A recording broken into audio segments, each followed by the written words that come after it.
don't like where your marriage is going, you need a vision. Not achieving goals that you've set as a couple, you need a vision. Lost some excitement in your marriage, you guessed it, you need a marriage vision. And in this video, we will give you the step by step directions on how to create your very own marriage vision. Doing this will help bring back that excitement and a sense of accomplishment to see your marriage grow. Welcome back to the all new Total Marriage Transformation channel. And if you're new, I'm Dr. Delroy Fredericks of Hope Conquers Marriage Enrichment, where I help couples transform their marriage personally and spiritually so that they can create the more loving and functional family they so desire. Now, this video was done live at one of our marriage enrichment workshops. So be sure to watch to the end. And also, I need you to comment worksheet if you would like me to send you a copy of the worksheet that couples use when we did this workshop. Enjoy. All right, sounds good. So let's get started. The marriage vision is set for the appointed time. Vision, what is that?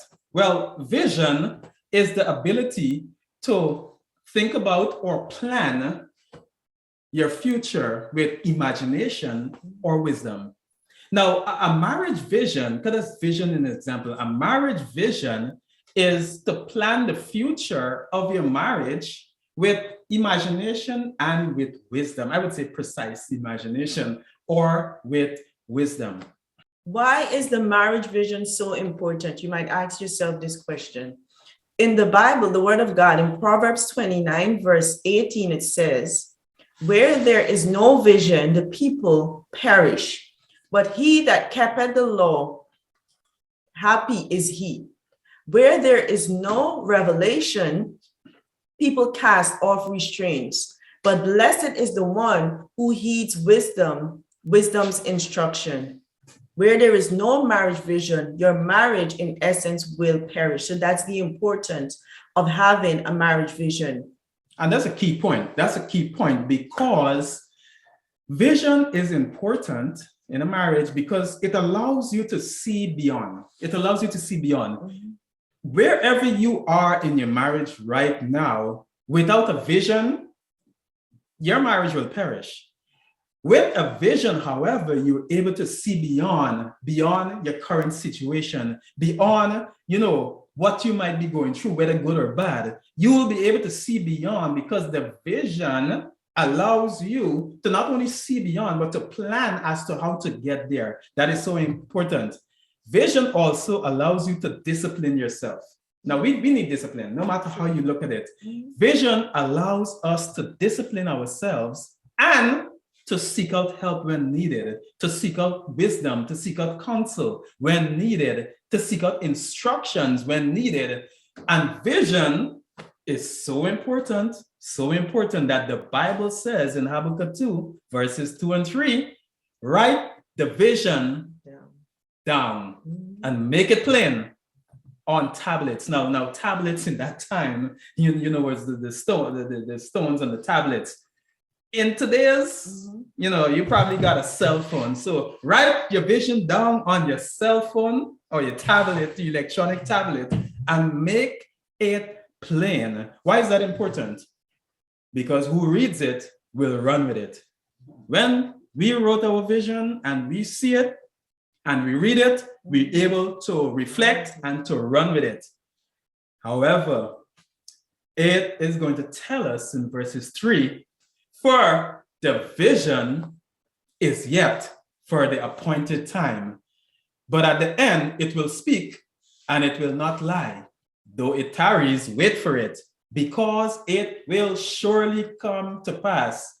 It will not tarry. Come on, if you're still with me, in the comment section, just type vision so that I know that you're still with us. Vision, vision, vision. So vision is so important indeed. How much more your own marriage vision? But what does it mean for the vision is yet for the appointed time. Or for this training, your marriage vision is set for the appointed time. The being in for the vision is set for the appointed time is best brought to us in the NLT translation of Habakkuk 2:3. And it simply says, the vision is for a future time. So your marriage vision is for a future time. It describes the end and it will be fulfilled.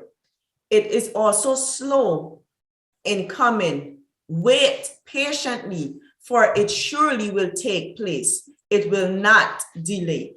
So yes, it says our vision is yet for the appointed time. This means when you write your vision, you may have challenges. You may have delays. You may not see the manifestation. And you know what? But it's coming if you wait patiently for it. It's coming for the vision that you wrote, as long as it's in accordance to God's will. And we'll share a little bit about that as we're going through the steps. You will see it come to pass. For the vision indeed is set for the appointed time. Now, let me give you an example here, because I know some of us do not like to be patient. And in marriage, you're going to have to be patient. If you've been married for 1 year, 2 years, I get it. You're still in the honeymoon stage. I get it. Talk to me at year 7. Talk to me at year 10. Talk to us at year 16. Yes. Yeah, 16. You'll come to find out there's a lot of patience involved in marriage. And also, as you're setting your vision, you're going to come to find out there is patience involved. Let me give you a quick testimony about the vision of Hope Conquers Marriage Enrichment Studio. And this vision was actually written 4 years ago. Now, 4 years ago, you're saying, wow, that's a long time before the manifestation came. Now, as I was going through some things, guess what I found? And I want to show you. I found this. And, you may or may not see it, but it's just a laminated paper, and it has some things written on it, like the restroom, utility room. 4 years ago, I was doing the work because I had the vision. We had the vision. I started to do the work, and then, circumstances happened, and the vision got shifted. It didn't get dismissed. That's important that you understand.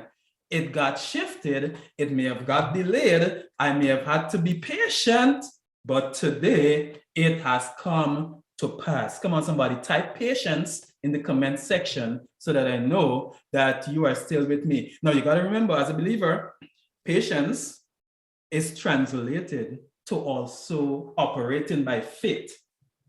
So we understand that as we write in our vision, as we write in our marriage vision, patience is key, but faith plays a pivotal role as a believer also.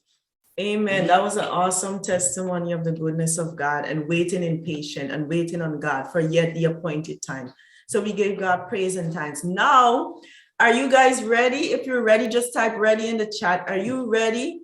We're going to give you the step-by-step guide of writing your marriage vision down. So if you have your worksheet, you can take them out now. Remember, the marriage vision is a shared vision between the spouse, the husband and wife. It's a shared vision, and it requires the input of both partners. So you cannot write a vision just by yourself with one spouse. It has to be both coming together for the marriage vision of the marriage. Well, actually, let me just clear that up even further. And let me clear that up. The reason I'm going to do some coaching here is to let you understand, because I get it. I get it. You might have a husband looking at us and he's saying, I don't think my wife is going to want to really do this with me. Or you might have a wife, and I've come in contact with a lot of wives who would say, you know what? I love it, but I don't think my husband is going to really be on board with this. Now, based on God's order, as believers, we understand that God's order says, the husband must lead his wife in love. He must also have a vision, because how can he lead his family if he does not have a vision for the marriage? Now, if you are the wife and your husband is not willing to participate, you can still follow the steps and then use the written vision as a springboard to springboard a conversation about the great things that you expect to see in your marriage. And trust me, what I usually like to say is, you cannot force someone to participate in anything, but you can influence them. You can influence them to participate. So yes, we are going to really understand that the shared vision does need the input, but as you will see as we're going through the steps, it is so important that the husband takes the lead on this, even though he's going to get the maximum input from his wife. So that's so important that we understand. So let's get to the steps. Go ahead. So the first step of writing your marriage vision down is to pray for guidance and direction, and then you would practically set up a meeting with your spouse. All right, now this is why this is important that you pray for guidance, because if you are a believer and you're connected, you want to make sure that you're getting godly wisdom pertaining to the things that you desire in your marriage.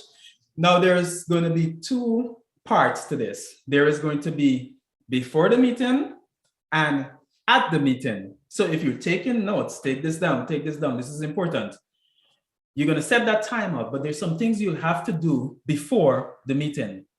Now, both the husband and wife, in their quiet moment before the meeting, is just going to think about a couple of things in terms of visualizing their marriage. Where would you like to see a marriage in about 1 year, in about 5 years, and in about 10 years? That's before the meeting. Now, at the meeting, now you're going to have to follow this direction as I'm giving it to you. At the meeting, I want the husband to present his vision for the family and marriage first, and then invite his wife for her input and additions from her vision. What he presents with her input from what she presents comes together to become what is called the shared vision. Now, do you see how you get the shared vision? He comes, presents, invites her to present input. You have a discussion. From that discussion, you are going to agree on a few things. The things that you agree on, that becomes the shared marriage vision. It is from that shared marriage vision that you will be able to go to step number 3. So step number 3 for the shared marriage vision is that you will make a plan on how to get there. What each spouse need to do personally to get to that specific goal that you may have, and what you need to do together as a couple to get to that specific goal. Yes, that is so key. That is so key. Why? Because look, and I'll give the example for Hope Conquers Marriage Enrichment Institute as an example. Now, the vision for the Hope Conquers Marriage Enrichment Institute, and even the vision of the studio that you're seeing made manifest here tonight, there's some things I had to think of in terms of getting a space ready, in terms of finances to get more audio, more video. You have to think about these things. Remember, it is critical that you plan.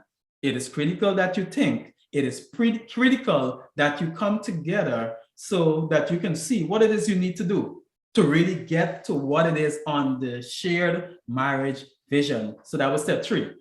Step 4.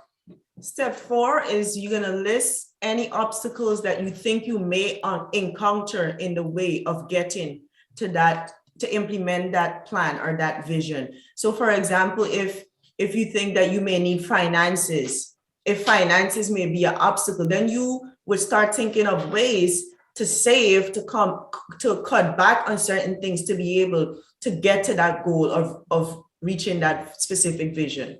And that's a good point, because for many couples, and you might be able to identify with this, something that could be on a shared vision is maybe to get a new car. Couples may work to get in a new home together, a new house. Now, if your credit is shot, okay, let me put it this way. If your credit needs work, I think that's the best way to put it. And it's an obstacle, because it is. Remember, when your credit is not the best, the banks are smiling, because you could be making a payment on a car where the payment is that of a luxury car. What do I mean? You might be paying, as an example, because your credit is not the best, $500 monthly for a Toyota Camry. And your friend pulls up in a Mercedes-Benz paying $500 a month also. What's the difference? Well, the difference is your friend's credit is excellent or great. That is what I mean when you have to look at ways to overcome the things that might be hindering what you're trying to do to really get towards the vision that you have written together. So yes, you have to think of ways that you might be able to overcome those obstacles. Now, there you have it. 5 easy. It sounds easy, but remember, if you have been with us for any time, I always like to say this: implement, implement, implement. I can sit here, we can sit here, we can share this great training, and if you do not implement it, you've just wasted your time and you've just came to just a celebration. We appreciate you for coming to this celebration, but I really want you to implement, implement, implement. And the idea behind the marriage vision is to bring about a sense of being excited and proud about your marriage, that you both together as a spouse is able to accomplish something together. Oh, yes, yes. It brings an excitement. And I'll tell you why. Because you're constantly looking forward for something that you have created together, yes, something that has come as a part of the shared vision. And it brings a sense of excitement. You know what else brings excitement? When you actually accomplish it. The goal together, yes. You see, I'm smiling tonight because one of the goals on our vision 4 years ago, I can pull the file up too, because we write it down. Remember that one of the things that you come to find out too, we do not share anything we have not first tested. Now, why should I tell you to try something that I have not tried? And couples who are a part of the TMT experience will also learn how to create a family mission statement to go along with your family, with the vision for your family. Oh yes, that is an additional training that you'll find for couples who are going through the total marriage transformational experience. Are you getting value out of this? Just type in the comment section if you're getting value, so I know that you're still with us, so that I know that you are still with us. Now, you have the 5 steps. I need you to implement. That is so important. And if you have not, you will be able to get access as to the recording. You'll be able to get access to the recording. So you need to go back, look at the steps, take your notes, and start the implementation process. Wow, did you find this valuable? If so, subscribe. I post a new video every week. Like, share, and leave me a comment about your experience while either creating the marriage vision or executing the marriage vision. I would love to hear from you, and I'll respond to your comments. And if you want to learn more on how you can enrich your marriage even more, watch this next video now. See you on the next video.